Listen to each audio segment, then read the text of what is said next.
श्री जवाहरलाल जी कौल, श्री अरुण जेटली जी, श्रीमती निर्मला सीतारमण जी, श्री सुनील सेठी जी एवं आज के सभागार में उपस्थित प्रबुद्ध ऐसे वरिष्ठ सम्मानित श्रोतागण, बहनों, माताओं,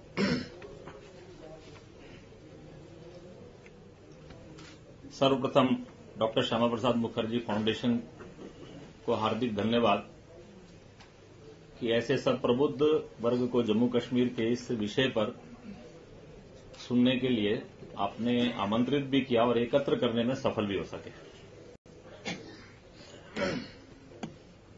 आज से कुछ समय पहले की बात है, 1-2 वर्ष पहले मैं नेशनल लॉ यूनिवर्सिटी में गया, वहां के डायरेक्टर साहब से मिला तो मैंने उनको परिचय कराया जम्मू कश्मीर अध्ययन केंद्र के नाते। मैंने उनसे सवाल किया, मैंने कहा कि आपके यहां आर्टिकल 370 कौन पढ़ाता है, मैं उनसे कुछ डिस्कशन करना चाहता हूं। उन्होंने बहुत जोरदार उत्तर दिया, ours is a professional institute, we never discuss politics.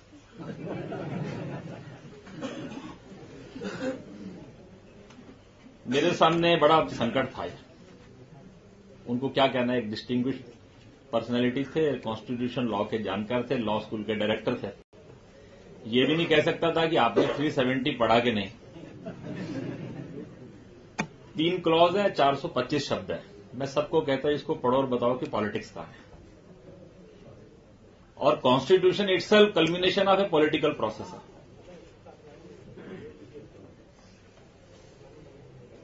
Three 370 के साथ एक बड़ी प्रॉब्लम होगी। 370 कहते ही controversy, politics, BJP, Congress, Hindu, मुसलमान, ये सब शुरू हो जाता है। और इसीलिए मैं सबको कहता हूं कि 370 पर जब भी कोई डिस्कशन हो तो पूर्व धारणाओं से मुक्त होकर बैठिए। एक बार जो सब कुछ पढ़ा है वो सब एक तरफ रखिए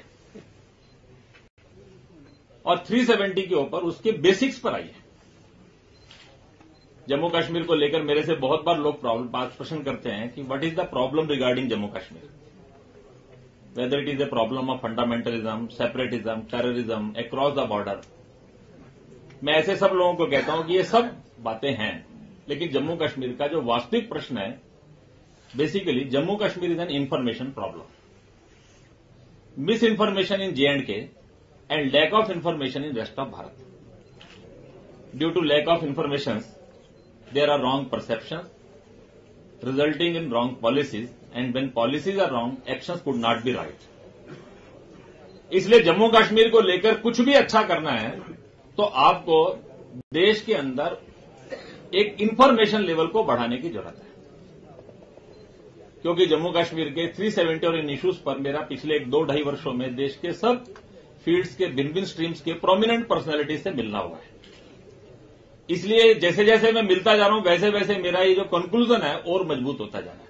और इसीलिए हमारे अध्ययन केंद्र जब पहली पुस्तक छापी तो उस पुस्तक का हमने नाम रखा Jammu Kashmir misquoted, mishandled and miscarried. तो बेसिकली जम्मू कश्मीर को लेकर 3 मिथ है। First, Jammu Kashmir is a separatist state. Jammu Kashmir के लोग भारत में रहना नहीं चाहते। Majority of people does not want to remain with Bharat. ये एक परसेप्शन है और उसका कारण है कि वो जम्मू कश्मीर को जानते नहीं। अफजल गुरु को फांसी हुई थी, एक देश के बड़े लीडिंग मीडिया के पर्सन से मेरी डिस्कशन हो रही थी। उन्होंने कहा, अरुण जी हालात बड़े खराब है, स्टेट हाथ से निकल जाएगा। मैंने उनसे कहा क्यों? उन्होंने कहा आप देखिए ना क्या चल रहा है सब। मैंने उनको कहा कि वहां पर 90% मुसलमान है कारगिल में। एक सिंगल डे वहां पर कोई बंद, कोई प्रदर्शन, कोई कर्फ्यू नहीं हुआ। 90% पॉपुलेशन है पूंछ डिस्ट्रिक्ट में, 70% पॉपुलेशन है राजौरी डिस्ट्रिक्ट में। नॉट ए सिंगल बंद नहीं, कर्फ्यू नहीं, एक प्रदर्शन जो है अफजल गुरु की फांसी के खिलाफ नहीं हुआ। आप जम्मू कश्मीर को समझते हैं क्या? Majority of people in majority of areas of the state are nationalist people. Jammu Kashmir में पिछले 64 साल से 65 साल से राष्ट्रवाद और अलगाववाद की एक लड़ाई चल रही है, लेकिन दुर्भाग्य से भारत के अधिकांश लोग जम्मू कश्मीर की राष्ट्रवादी शक्तियों को जानते नहीं। दूसरी बात जो समझने की है, हर एक के मन में that is a myth of dispute. Jammu Kashmir कहते ही डिस्प्यूट, तो J&K is not a dispute, there is a myth of dispute, myth of plebiscite. मैं बहुत बार कहता हूं, दुनिया के किसी फोरम पर पाकिस्तान ने जम्मू कश्मीर पर दावा नहीं किया, legally and constitutionally they he could not, वो संभव ही नहीं है। इंडिया इंडिपेंडेंस में जम्मू कश्मीर को, राजा को वो अधिकार प्राप्त हुआ जिस इंडिया इंडिपेंडेंस एक्ट के अंतर्गत पाकिस्तान का निर्माण हुआ, और वो सब प्रिंसली स्टेट्स का था। इंस्ट्रूमेंट ऑफ एक्सेशन कंस्टिट्यूट हुआ, भारत की कॉन्स्टिट्यूशन मेकिंग असेंबली के अंदर, कॉन्स्टिट्यूएंट असेंबली में जम्मू कश्मीर के 4 प्रतिनिधियों ने भाग लिया। 25 नवंबर 1949 को डॉक्टर करण सिंह ने प्रोक्लेमेशन करके भारत के संविधान को स्वीकार किया। 26 जनवरी के साथ आर्टिकल 1 के अंदर स्पष्ट मेंशन है, the 15th number of the state is Jammu Kashmir.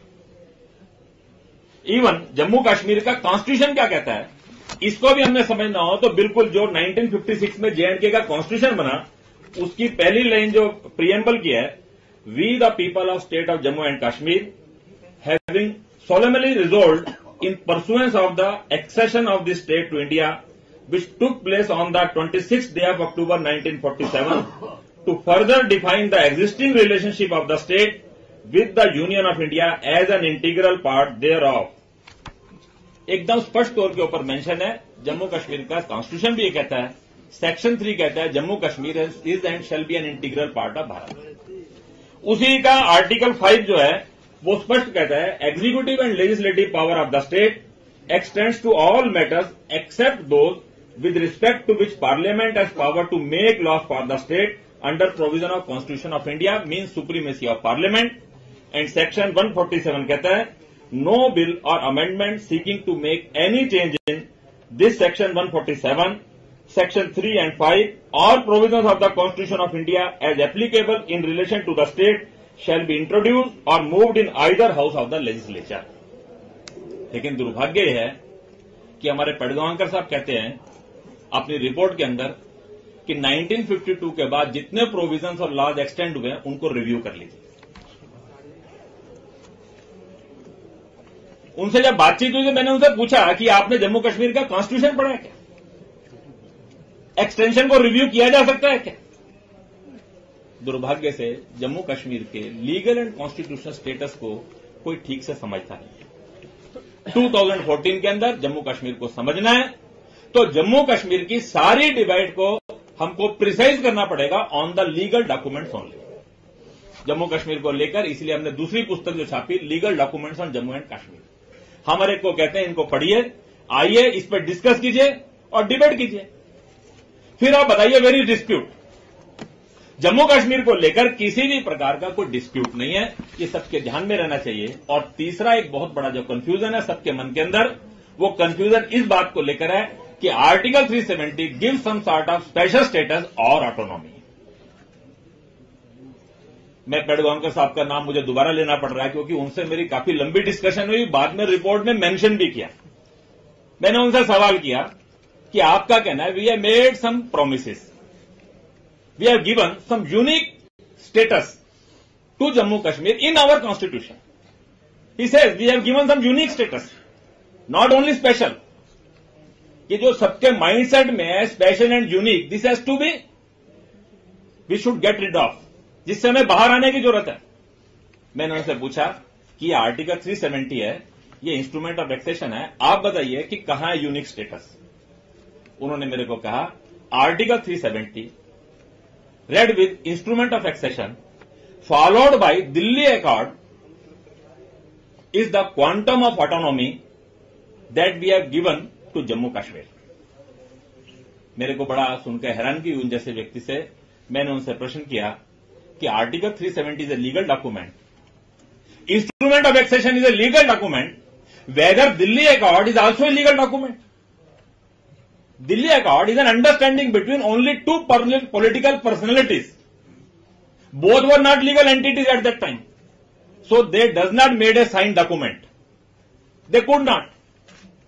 दो नेताओं ने घर में बैठकर कुछ फैसले कर लिए और वो फैसलों को कह दिया और आप उसको कह रहे हैं कि this is the quantum of autonomy we have given to them and giving them legal status also. Jammu Kashmir को लेकर बहुत सालों से बहुत सारी बातें कहानियों में चलती जा रही है। हम लीगल डॉक्यूमेंट्स और जम्मू कश्मीर की जब किताब पढ़ने लगते थे तो शेख अब्दुल्ला और नेहरू के भाषण सामने आ जाते थे। तो भाषण भी कभी लीगल डॉक्यूमेंट होते हैं? दिल्ली अकॉर्ड नेहरू और शेख ने दो लोगों ने बैठ के अंडरस्टैंडिंग की, लिखित अकॉर्ड नहीं किया, आकर एक स्टेटमेंट जारी कर दिया। अधिक से अधिक आपने उसको अपनी ब्रूट मेजोरिटी के द्वारा पार्लियामेंट के अंदर एक मोशन ऑफ एक्सेप्टेंस करा दिया। डॉक्टर श्यामा प्रसाद मुखर्जी, एनसी चटर्जी, उन्होंने बहुत जबरदस्त डिबेट की। उन्होंने कहा ये सब अनकॉन्स्टिट्यूशनल काम आप कैसे कर रहे हैं 370 के नाम पर? This could not be possible. जब उनके किसी बात का कोई उत्तर नहीं दे पाए तो नेहरू जी ने कहा power does not lies in constitution, power lies in the wishes of people, and when people want we should honour their wishes. Nehru ji के लिए जम्मू कश्मीर के पीपल यानी शेख अब्दुल्ला था, जिसको विशेज ऑफ द पीपल कह रहे थे। 75 एमएलए, 75 लोगों की कॉन्स्टिट्यूएंट असेंबली बनी, 72 वर अनअपोज्ड। शेख अब्दुल्ला की इलेक्शन को फेस करने की हिम्मत नहीं थी। दुनिया को पता लग जाता he was not never leader of Jammu and Ladakh, he was leader of only one part of the state. इसलिए सारे अपोजिशन के नॉमिनेशन कैंसिल कर दिए। 75 के 75 एमएलए कॉन्स्टिट्यूएंट असेंबली में आ गए, उसके द्वारा आप जो मर्जी कराएंगे। तब डॉक्टर श्यामा प्रसाद मुखर्जी ने कहा with your brute majority mister Nehru you could कर्ब the voice of the truth. आप सत्य को दबा सकते हैं अपनी ब्रूट मेजोरिटी के द्वारा। अब हमारे पास जनता के पास जाने के अलावा और कोई चारा नहीं है, क्योंकि लोग पार्लियामेंट्री डेमोक्रेसी के अंदर supreme is the wishes of the people, और वो सारे देश में गए। 11 मई को जिसकी चर्चा करते हुए कहा, जब उन्होंने एंटर किया जम्मू कश्मीर में, उन्होंने कहा विधान लेंगे या प्राण देंगे। वो प्राण देना, उसके कारण से विधान लेने की शुरुआत तो हुई, लेकिन वो कहीं रुक गई।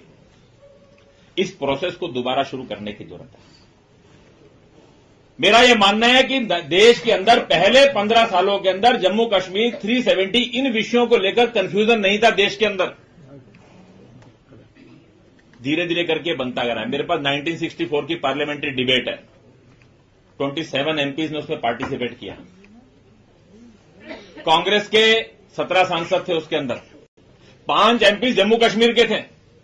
डॉक्टर राम मनोहर लोहिया का भाषण हुआ उसके अंदर, मधुलिमे का भाषण हुआ, सरयू पांडे का हुआ भाषण, एसएम बनर्जी का हुआ।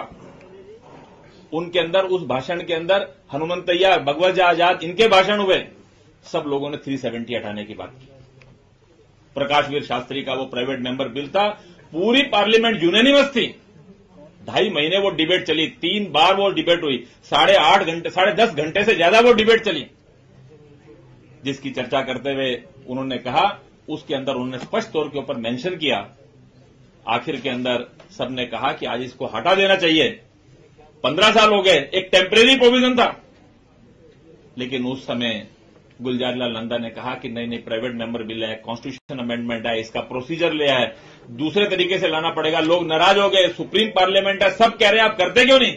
उन्होंने कहा मैं आप, स्पीकर ने इंटरवीन किया, आप इनको उत्तर दीजिए। उन्होंने कहा बहुत जल्दी करेंगे। प्रकाश वीर शास्त्री ने कहा, उसके अंदर देश के पार्लियामेंट्री डेमोक्रेसी के अंदर यह दुर्भाग्यशाली दिन माना जाएगा जब पूरी parliament across the party line unanimous है। ऐसे अवसर बहुत कम आए हैं, हमको इससे बाहर आना चाहिए। लेकिन उस दिन वो सरकार मानी नहीं। उन्होंने कहा मेरे को मंजूर नहीं है, मैं वोट डिवीजन मांगता हूं। कांग्रेस ने तुरंत व्हिप जारी किया, वहां पर वोट डिवीजन हुआ। 370 हटाने के लिए वोट देने वालों में डॉक्टर राम मनोहर लोहिया थे, मधुलिमे थे, हिरेन मुखर्जी थे, सरयू पांडे थे, एसएम बनर्जी थे। कांग्रेस को छोड़कर सब सांसद थे। देश के अंदर 370 और जम्मू कश्मीर के सब इश्यूज को लेकर देश के अंदर दोबारा से एक यूनानिमिटी खड़ी करने की आवश्यकता है। इसके लिए काम करने की आवश्यकता है सब लोगों को, जिसके लिए आप सब लोगों का यहां आना यह बड़ा महत्वपूर्ण है। इसके लिए 370 को लेकर 3 बातें समझने की जरूरत है। बेसिकली कि article 370 is not a status or power. Article 370 is only an procedural mechanism. यह एक प्रोसीजरल मैकेनिज्म है for an interim arrangement, as an interim arrangement. इसके लिए अपने को कॉन्स्टिट्यूएंट असेंबलीज की डिबेट के अंदर और जाना पड़ेगा, जिसमें से हम बातें सब ध्यान में आएंगी। केवल एक बात समझने की जरूरत,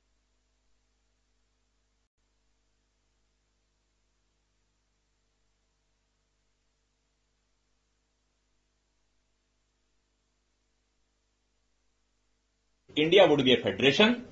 दूसरा तय हुआ states would participate in constitution making process, और third all the states would have their own constitution also. ये जो कभी कभी लोग सवाल करते हैं कि जम्मू कश्मीर में संविधान सभा क्यों बनी, ये सब राज्यों में बनी, जम्मू कश्मीर में स्पेशल अपना स्टेट का कॉन्स्टिट्यूशन क्यों है? 1956 तक हर पार्ट भी स्टेट का अपना कॉन्स्टिट्यूशन था। ये ठीक है कि बाद में वो इनकॉर्पोरेट होके आर्टिकल 211 है और 238 के रूप में वो embodied in the main party of the constitution हो गया। ओरिजिनली ये तय हुआ था कि हर स्टेट की कॉन्स्टिट्यूएंट असेंबली बनेगी और वो 3 काम करेगी, रेटिफिकेशन ऑफ एक्सेशन करेगी, extension of union constitution in their states करेगी, और तीसरा they would make their own constitution. यहीं पर 370 का प्रारंभ हुआ। 18 अक्टूबर को सारी कॉन्स्टिट्यूएंट असेंबली की डिबेट समाप्त हुई। आखिरी दिन केवल प्रियम्बल पर डिस्कशन हुआ। 17 अक्टूबर को 370 पर डिस्कशन हुआ ड्राफ्ट 306A के रूप के अंदर। ये जो आखिरी डिस्कशन था दैट वाज ऑन 306A। क्यों कहा गया? बेसिकली उस समय समस्या यह थी, जम्मू कश्मीर के अंदर युद्ध चल रहा था, परिस्थितियां विशेष थी, जम्मू कश्मीर में कॉन्स्टिट्यूएंट असेंबली बन नहीं सकती थी, तो भारत का कॉन्स्टिट्यूशन एक्सटेंड कौन करेगा? बाकी स्टेट्स में 3 स्टेट में प्रोसेस पूरा हो गया था। मैसूर, सौराष्ट्र, कोचिन, ट्रेवनकोर की असेंबली बन चुकी थी, बाकियों का प्रोसेस चल पड़ा था। जम्मू कश्मीर का प्रोसेस कब शुरू होगा किसी को मालूम नहीं था। तो भारत के संविधान को एक्सटेंड कैसे किया जाएगा ये किसी के मन में ये स्पष्ट नहीं हो रहा था, इसलिए आर्टिकल इस ड्राफ्ट को लाने की जरूरत पड़ी। उन्होंने स्पष्ट कहा due to the special conditions of Kashmir, और उसको उन्होंने वर्णन करते हुए कहा it is not possible to achieve the integration, various reason why this is not possible now I shall refer. There has been a war going on within the limits, a ceasefire agreed at the beginning of this year, part of state is still in the hands of rebels, we are entangled with UN in regard to Jammu Kashmir, not possible to say now when we shall be free from this entanglement that can take place on when the Kashmir problem is satisfactorily solved. उन्होंने ये सब स्पष्ट करते हुए कहा, उन्होंने कहा कि we have to deal with the government of state which as represented in council of ministers reflects the opinion of largest political party till a constituent assembly comes into being. Only an interim arrangement is possible and not an arrangement which could at once be brought into line with the arrangement that exists in the case of the other state. So article 370 that was only an interim arrangement. Marginal note में स्पष्ट लिखा हुआ है temporary provision for the state of Jammu and Kashmir. किसी ने सवाल किया कि यह पोजीशन हमेशा रहेगी क्या? उन्होंने स्पष्ट कहा we are side article 211A will not apply to Jammu and Kashmir state, that is 238, but that can not be a permanent feature of the constitution of the state and hope it will not be so. Provision is made when constituent assembly of the state has met taken its decision both on the constitution for the state and on the range of federal jurisdiction of a state, President may on the recommendation of the Constituent Assembly issue an order that this article 306A shall either cease to be operative only subject to such exception modification as may be specified by him. इसलिए हमको स्पष्ट रहना चाहिए कि 370 ये कोई limitation नहीं था। भारत के कॉन्स्टिट्यूशन का एक्सटेंशन का जो प्रोसीजर था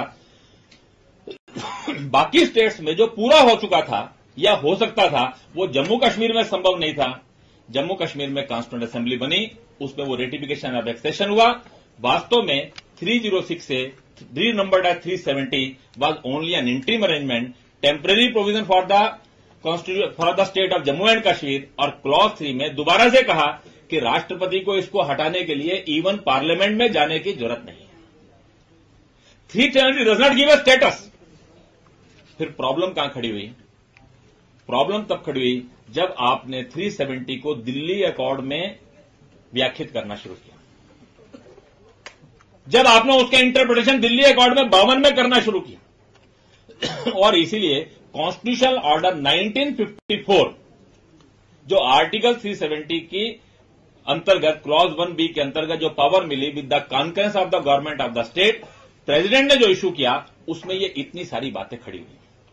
basically under the cover of article 370 a political fraud has been made, constitutional abuse of article 370 Jammu Kashmir नहीं पूरे भारत के अंदर उसके जो इंप्लीकेशंस हैं उसके प्रति देश को अवेयर करने की जरूरत है। 370 को लेकर एक बात सबके मन में रहे, this is not a status, that was only A procedural mechanism, और देश के अंदर डिबेट लानी है इस 370 ने दिया क्या है, परिणाम क्या है, जिसको लेकर बाकी दोनों वक्ताओं ने काफी विस्तृत चर्चा की है। Article 370 is against all the peoples of Jammu and Kashmir.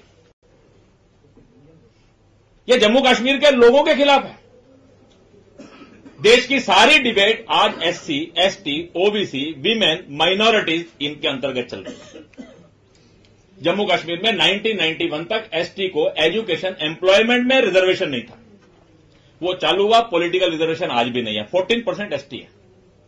Last year Allahabad high court का डिसीजन आया, उत्तर प्रदेश के अंदर 1% एसटी है।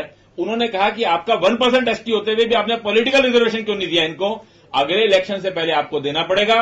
अभी वहां ने 2 सीट्स को एसटी रिजर्व घोषित किया गया, अभी 1 महीना पहले उसका ऑर्डर हुआ। 1% एसटी और ऑर्डर एसटी, और जम्मू कश्मीर के अंदर 14% एसटी होते हुए एसटी को पॉलिटिकल रिजर्वेशन नहीं। बाय सिंपल एडमिनिस्ट्रेटिव ऑर्डर उन्होंने कश्मीर वैली के अंदर एससी को 50 साल वहां डिस्ट्रिक्ट और डिवीजन कैडर की पोस्ट पर रिजर्वेशन नहीं दिया। 2005 में हमने हाईकोर्ट में केस जीता, माइंडसेट देखिए, वो सुप्रीम कोर्ट में चले गए। 2007 के अंदर सुप्रीम कोर्ट में केस जीता, उसके बाद पहली बार वहां पर कश्मीर वैली के अंदर डिस्ट्रिक्ट डिवीजन कैडर की पोस्ट में एससी रिजर्वेशन चालू हुआ। उन्होंने लेजिस्लेशन करके 2009 में फिर रोकने की कोशिश की। जम्मू कश्मीर की बेटियों की चर्चा हो गई। एक बेटी उत्तराखंड में शादी हो गई, उसका पति आर्मी में था, वो शहीद हो गया जम्मू कश्मीर के अंदर। 3 बच्चे थे, जिंदगी का एक दुर्भाग्य हुआ कि वो विधवा हुई। 3 छोटे छोटे बच्चे थे, कहां आना था, माता पिता के पास आ गए। आने के बाद उसको मालूम पड़ा थोड़े दिनों बाद, वो तो वहां रह सकती है, वो तो बच सकती है, लेकिन उसके बच्चों को राइट टू प्रॉपर्टी नहीं है, उनको हायर प्रोफेशनल एजुकेशन नहीं मिल सकती, उनको वहां एम्प्लॉयमेंट नहीं मिल सकती। आज के समय में कुछ सोच सकता है क्या ये संभव है क्या? जम्मू कश्मीर के अंदर एससी, एसटी, विमेन, ये सब की स्थिति क्या है? ओबीसी को आज तक रिजर्वेशन नहीं है, ओबीसी की गिनती नहीं हुई वहां पर आज तक। देश की डेमोक्रेसी पिछले 20 साल के अंदर एक नए दौर के अंदर प्रवेश कर गई। एम्पावरमेंट की बातें होती है, पार्टिसिपेशन ऑफ पीपल की बातें होती हैं, अकाउंटेबिलिटी की बातें होती हैं, लेकिन जम्मू कश्मीर के अंदर आते ये सब बातें रुक जाती है। 73rd, 74th अमेंडमेंट, 5 बार केवल पंचायत का चुनाव हुआ है। 3 साल से वहां और म्यूनिसिपैलिटी के इलेक्शन नहीं हो रहे, कारण कोई नहीं, कोई कारण नहीं। बार बार उमर अब्दुल्ला साहब कहेंगे परिस्थिति सुधर गई, एएफएसपी हटा दीजिए। अरे परिस्थिति सुधर गई, आप पंचायत उसके म्यूनिसिपैलिटीज के इलेक्शन क्यों नहीं कराते? आर्टिकल 370 ने बेनिफिट किया है तो केवल और केवल जम्मू कश्मीर के कुछ परिवारों को किया। एक अजीब तरह की डेमोक्रेसी, एक मिडिवल कैरेक्टर, एक प्रिमिटिव स्टेज ऑफ डेमोक्रेसी वहां पे चलती है। जो उनको सूट करता है वो करते हैं। असेंबली 5 से 6 साल होती है तो वो कर लेती है, सारे देश में 6 की 5 होती है, वो नहीं करते। डिस्क्वालिफिकेशन बिल पारित होता है, वो करते हैं अपने यहां, लेकिन डिस्क्वालिफिकेशन के साथ आप सुन के हैरान होंगे, डिस्क्वालिफिकेशन का अधिकार लीडर ऑफ द पार्टी है। डिसीजन वो लेगा कि whether that should be disqualified और नॉट। वो सबसे पहले देश के अंदर नेहरू जी बहुत कहते थे, एक शेख अब्दुल्ला बहुत क्रांतिकारी है, उन्होंने सारे देश के अंदर कहीं प्रारंभ नहीं हुआ लैंड की सीलिंग कर दी गांव के अंदर, और लैंड्स को जो है वो बांट दिया गया। अर्बन लैंड सीलिंग एक्ट आज तक लागू नहीं हुआ। क्यों? वो नेताओं को सूट करता है। एक एक नेता कई कई शहरों के अंदर वो अपने नाम प्रॉपर्टीज को कराता है, बाद में अच्छे महंगे दामों पर बेचता है उसको। तो जम्मू कश्मीर के अंदर डेमोक्रेसी कहां है? जो उन्होंने जावेद का स्टेटमेंट कोट करते हुए कहा article 370, we are not against article 370, article 370 is against us. Article 370 is against the people of Jammu Kashmir. Jammu Kashmir article 370 has discriminated between the peoples of the country. देश में 2 तरह के लोग हो गए हैं, एक परमानेंट, वो भारत के नागरिक जो permanent resident of Jammu Kashmir हैं, और एक भारत के वो नागरिक जो जम्मू कश्मीर के परमानेंट रेजिडेंट नहीं। और मजे की बात है, कि वो भी उस आर्टिकल 35A के अंतर्गत, जिसको मेन बॉडी ऑफ कॉन्स्टिट्यूशन में नहीं लगाया गया, और इसलिए अधिकांश लोगों को मालूम नहीं, बहुत सारी लॉ बुक्स के अंदर तो वो जो provision extended to Jammu Kashmir appendix 2 वो छापा ही नहीं जाता, वो छपता ही नहीं, इसलिए लोगों के ध्यान में नहीं आया इतने साल तक। आर्टिकल 370 ने बहुत सारे सवाल खड़े किए हैं, देश के अंदर उस पर चर्चा होनी चाहिए। क्या आर्टिकल 370 के अंतर्गत आप पार्लियामेंट की पावर को लिमिट कर सकते थे? क्या यह संभव है? क्या आप नए आर्टिकल डाल सकते थे? क्या इन सारे विषयों के ऊपर देश के अंदर एक बड़ी डिस्कशन को खड़ा करने की जरूरत है, जिन विषयों को लेकर आज देश के अंदर एक डिबेट प्रारंभ हुई है, जिसमें डॉक्टर श्यामा प्रसाद मुखर्जी फाउंडेशन ने भी अपना एक रोल प्ले किया, जिसको उन्होंने कहा आफ्टर आर्टिकल 35, वर्डिंग सुनिए, केवल सिंपल प्रेसिडेंशियल ऑर्डर से कहते हैं after article 35 add the following new article namely 35A। क्या आप नया आर्टिकल ऐड कर सकते हैं क्या? और उसके अंदर वो कहते हैं, स्पष्ट बताते हैं, conferring on such permanent resident any special rights and privileges और imposing upon other person any restrictions.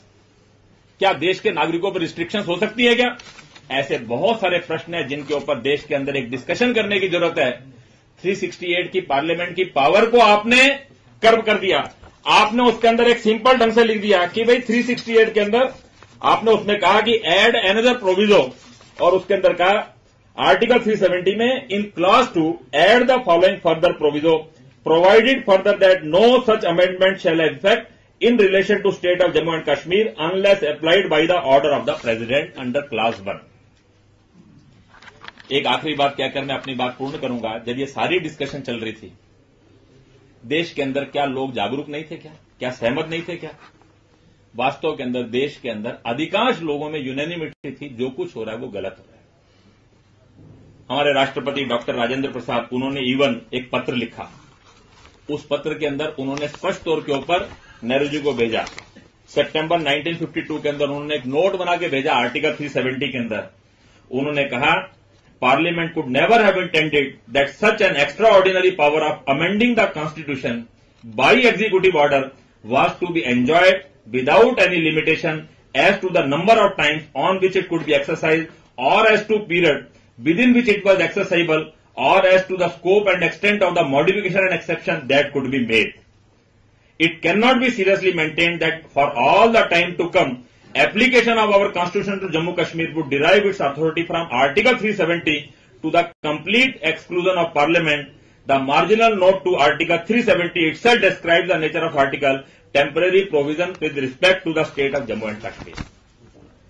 वो सहमत नहीं थे, लेकिन उन्होंने ऑर्डर किया है देश के अंदर जम्मू कश्मीर आर्टिकल 370, इसको लेकर शायद लोगों के मन के अंदर एक जो माइंडसेट में कुछ बैठ जाती हुई हैं, उसके कारण से सत्य बात को भी कंप्रोमाइज किया गया। और कभी कभी ऐसा लगता है ये सब बातें हो सकती हैं क्या?